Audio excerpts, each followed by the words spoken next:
جگربندم با پند من بده گوش، مکن از یاد خود هرگز فراموش.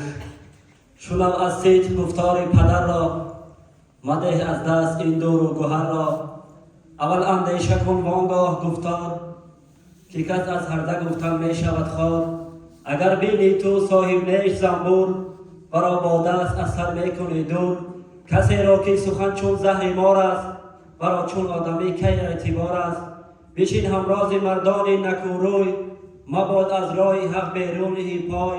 بشین با مه ارمانند ماهی، ولی با دیگ میابی سیاهی. کتابی نو و نو را کن قرائت، که یابی زابی سبزیش هر زراعت.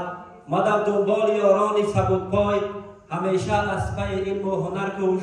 شود عالیه بخت در آغوش، ببین شادیست غم را باز در پی.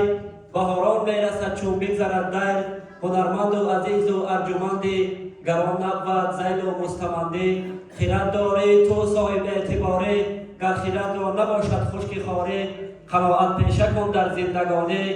که گنج است در دنیای فانی، قناعت پیشه بین محتاج کس نیست. ورا بیهودن در دل هوس نیست. کسی که در فکر جمع مال است، کجا آسوده است آشفته حال است.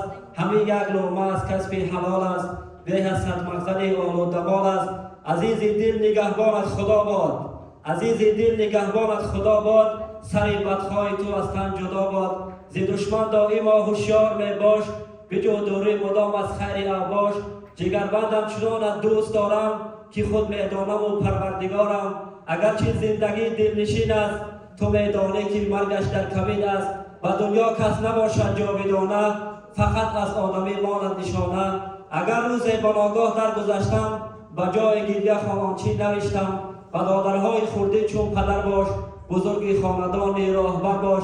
جدل بین ما برای رزق روزی، که تا در آتش فقر نسوزی. حذر بین ما ز قرض و قرضداری، که قرضت آرد البته خواری. Огромное спасибо.